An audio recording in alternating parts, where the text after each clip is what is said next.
Well, as you know, it has been quite a week of news, and it kicked off really with a rather tragic conclusion to a case that has been, I think, less gripping the nation than it should have for the last 4 years. The case of the Phillips kids and Tom Phillips near Maricopa. A search that has gone on and a game of cat and mouse, sometimes jokingly referred to, that ended in tragedy with Mr. Phillips dead and a police officer seriously wounded. And since then, all sorts of speculation, all sorts of court activity, and all sorts of questions still remaining. To talk about this, though, there are limitations on what he can say. We're joined by the Police Minister, Mark Mitchell. Minister, good morning. Thank you for joining us. No, good morning, Sean. You're welcome. Hell of a week for police. Hell of a week around this case, right?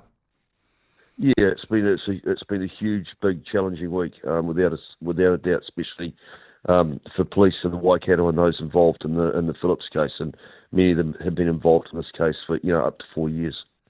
How's the bloke who got shot? How's he doing? He's doing well. He's got quite a long pathway to recovery, but he's a good Kiwi bloke. He's a farmer. He's from good farming stock. He's resilient. He's focused on his recovery.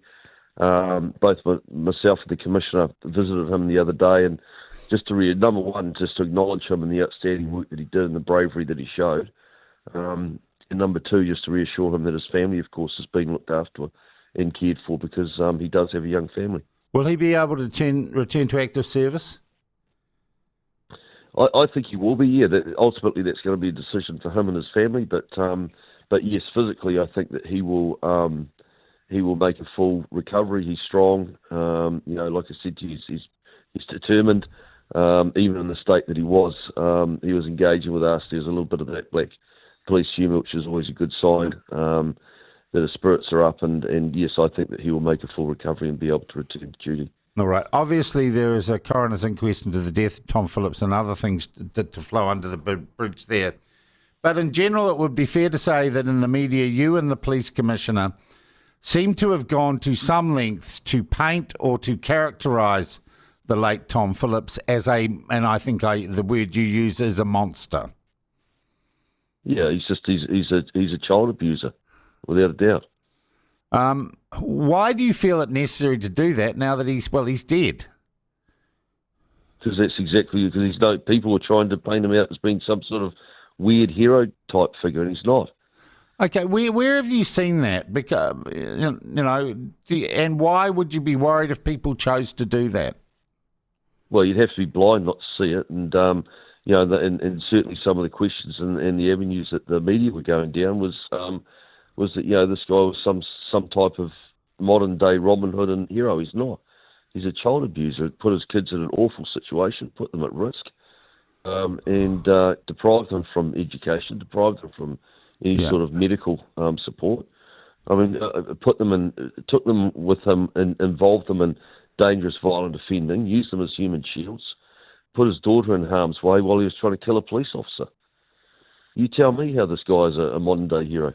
Yeah, I guess, though, the narrative that is emerging is that some, I guess particularly fathers who's been part of the family court system, sympathised with what may have been his desperation in taking those measures because he felt there was a justice or a family court system that put him at a disadvantage. Well, I would counsel them to be very careful about coming out publicly and supporting a father like Phillips, because this guy, without a doubt, is a child abuser. Is there more to come on that, Minister? If they want to be, is there more to come in that regard, Minister? You seem to be stuck on the term child abuser. Well, it is abuse. What he's done to his children is abuse. Yeah, everyone can see that. Yeah, I think some people would say that he probably, as appalling as his behaviours were, someone there he thought he was protecting his kids because he thought their life elsewhere would be worse. Well, I hope that there's no fathers out there that think that his behaviour is in any way, shape or form protecting your children. It's quite the opposite. Hypothetically, how would you feel if your kids went in their formative years, went and lived with someone who had a drug problem or was associated with organised crime? I wouldn't like that, and there's remedies for that, but the remedy is not to take your children into the bush for 4 years, put them in abysmal living conditions, deprive them from education and medical support, take them out and commit violent offending and include them in that, and put them in harm's way while you're trying to kill a police officer. Right. As far as the kids are concerned, obviously they are the number one priority, or should be the number one priority Absolutely. for everyone. Yep. From what reports you have or have available to you, are they okay?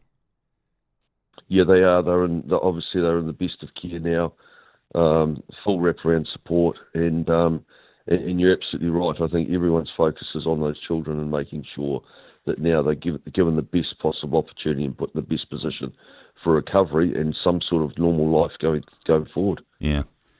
Of course, probably though the police's, whenever they made the decision to let Julie Christie, a commercial television producer, inside their inquiry, that wasn't putting the kids first, was it? Well, I'm sorry, but everyone's sort of acting as if the police giving access to media and documentary makers is something new. It's not. It's been happening for years, and will continue to happen. Quite simply, whatever the police agreement the police have with the documentary maker will put the children's welfare first and foremost. Police have got complete control.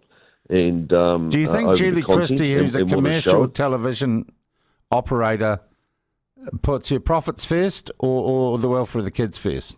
I don't know. I'm not going to comment on that. I don't know. Do you put your work? Do you do any media? Do any business? I'll tell you what. Strangely enough, this media does put its principles. This company does put its principles first. Well, then you're best to ask them and see whether or not they take the same approach as you guys. But what I'd say is this: the children come first and foremost. The police, without a doubt, if there's documentary being made around their work, what they've done, how they've gone about it, the operations to try and recover the children, they've got full control over that.